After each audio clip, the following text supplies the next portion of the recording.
بسم اللہ الرحمن الرحیم الحمدللہ الذی جعلنا من المتمسکین بولایت امیر المومنین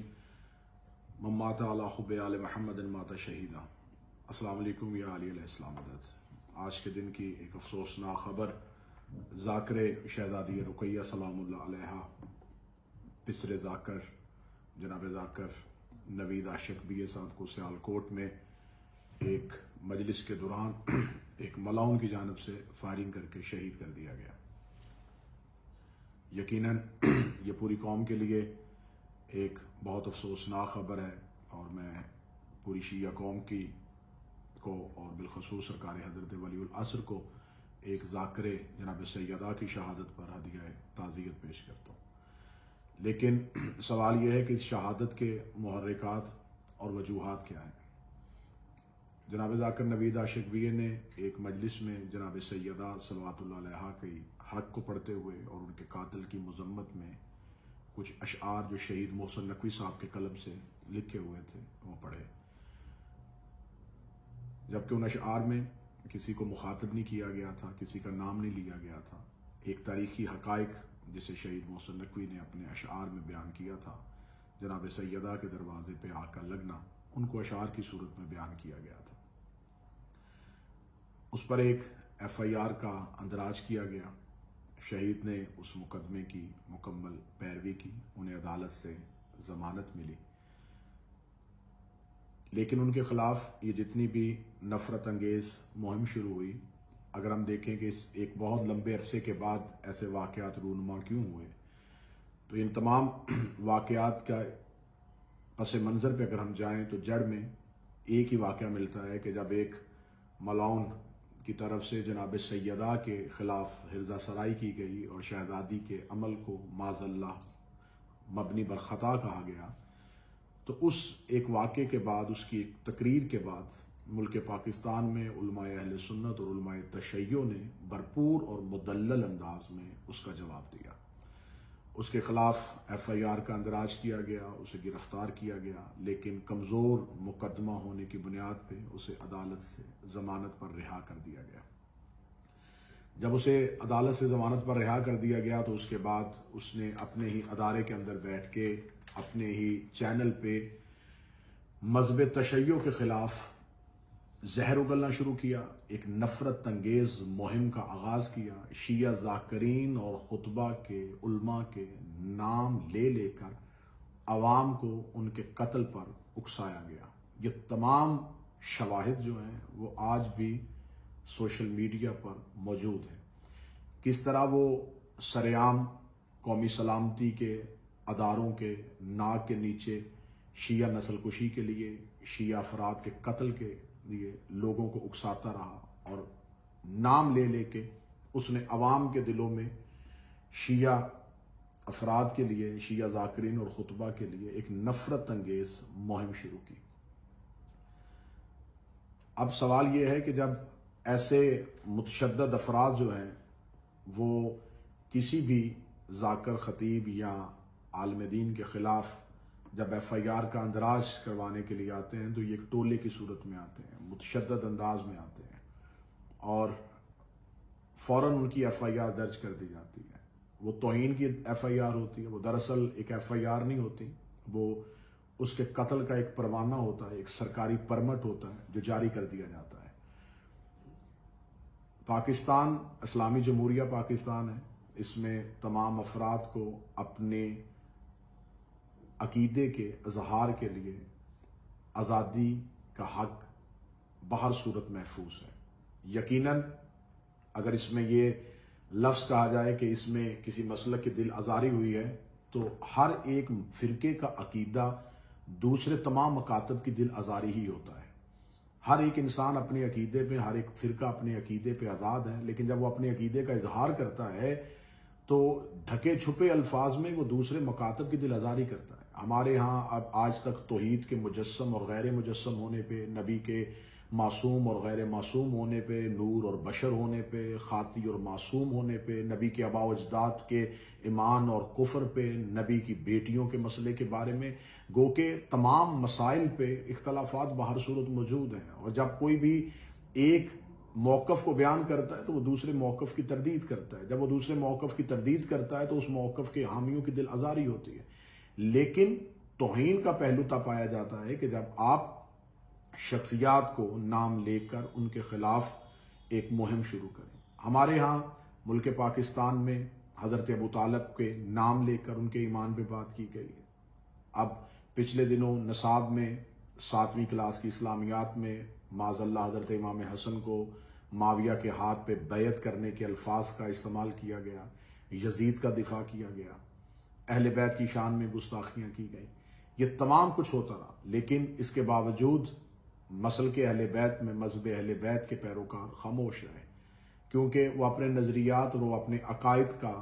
اظہار کر رہے تھے. اور ہم یہ سمجھتے ہیں کہ یقیناً جو بھی اپنا عقیدہ لے کے اس دنیا سے جائے گا بروز قیامت اللہ کی بارگاہ میں رسول کے سامنے اگر وہ دشمن اہل بیت ہو کے محشور ہوگا تو یہی اس کی سزا کافی ہے. دنیا میں اس کے لیے یہی سزا کافی ہے کہ وہ اہل بیت کے پیروکاروں میں نہیں بلکہ اہل بیت کے گستاخوں میں اس کا شمار ہوتا ہے. لیکن جب ایک FIR کے اندراج میں جلدی کر دی جاتی ہے تو وہ اس شخص کا ایک سرکاری پرمٹ اس کے قتل کا جاری کر دیا جاتا ہے. پھر اگر وہ FIR درج کر دی جاتی ہے اور ملزم جو ہے وہ عدالت کے سامنے پیش ہو جاتا ہے تو پھر عدالتوں پہ ہی انحصار کرنا چاہیے. لیکن یہ تمام چیزیں جو ہیں یہ افراد کے ہاتھوں میں آ جاتی ہیں. جب افراد کے ہاتھوں میں آ جاتی ہیں تو پھر یہاں اس ملک میں یہ بھی قانون دیکھا جا رہا ہے، اس ملک میں یہ بھی حالات پائے جاتے ہیں کہ قاتلوں کو ہیرو بنایا جاتا ہے، قاتلوں کے دربار بنتے ہیں اور مظلوموں کی داد رسی کے لیے بھی کوئی نہیں آتا. شہید نوید عاشق BA ہو، شہید علامہ ناصر عباس ہو، شہید فاضل حسین الوی ہو، شہید سبت جعفر ہو، یا شہداء کی ایک فہرست بڑی لمبی ہے، ان کے نام لوں تو شاید بہت زیادہ وقت گزر جائے. ان تمام شہداء کے خون کا حساب ابھی باقی ہے اور انہی میں سے ایک نام کا اضافہ آج ہو گیا. اب دوران مجلس جب اس ملعون کو گرفتار کیا گیا تو اب سیکورٹی اداروں کا حق بنتا ہے کہ دیکھا جائے کہ اس کو فکری طور پر اس عمل کے لیے کس نے مجبور کیا، ذہنی طور پر اس عمل کے لیے کس نے مجبور کیا. ہم آج تک 1400 سال سے یہ مطالبہ کر رہے ہیں کہ عبد الرحمن ابن ملجم ملعون جو مولا امیر المومنین کو مسجد کوفہ میں شہید کرنے کے لیے آیا تھا، وہ ایک کرائے کا قاتل تھا. اس کے پیچھے سازش کرنے والے افراد اور تھے. آج بھی یہ افراد جو آتے ہیں یہ کرائے کے قاتل ہیں. ان کرائے کے قاتلوں کے پیچھے وہ کون سی فکر کار فرما ہے، وہ کون سی سوچیں کار فرما ہے. ابھی ہم اسی ویڈیو میں اس کلپ کو بھی آپ کو دکھائیں گے کہ کس شخص کے نام کے ساتھ، کس کی تصویر کے ساتھ شہید نوید عاشق BA کے قتل کے لیے احتجاجات کیے گئے اور کون تھا جو روڈز پہ لوگوں کو لے کے آیا. جب FIR کا اندراج ہو گیا تھا تو پھر سڑکوں پہ آ کے اس احتجاج کی ضرورت کیوں پیش آئی. آپ اس کلپ کو ملاحظہ کیجئے.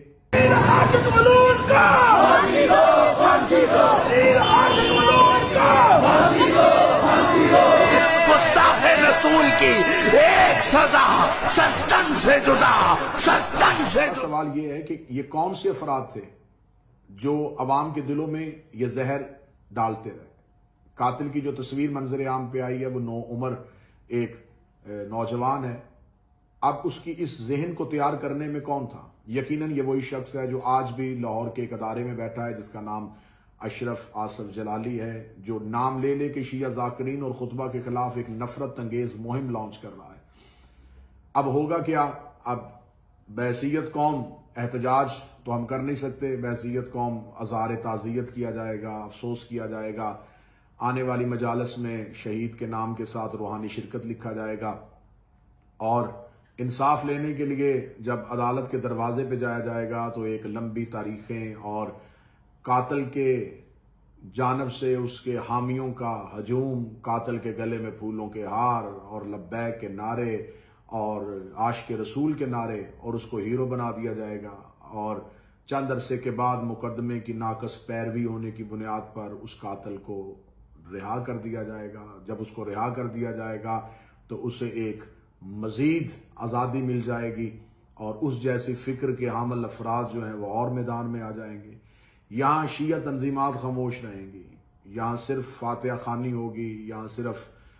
فوٹوگرافی ہوگی، یہاں صرف شہید کی کچھ پرانی یادوں کو تازہ کیا جائے گا اور اس کے بعد ایک لمبی مجرمانہ خاموشی ہو جائے گی. یہ وہی خاموشی ہے جو قتل امام حسین پہ کوفہ میں دکھائی گئی، یہ وہی خاموشی ہے جو امیر المومنین کی شہادت کے بعد کوفہ میں ہوئی، یہ وہی خاموشی ہے جو جناب سیدہ کے دروازے پہ آگ لگنے کے بعد مدینہ میں ہوئی۔ یہ خاموشی مدت سے اس قوم کو ایک زہر قاتل کی طرح کھاتی چلی جا رہی ہے۔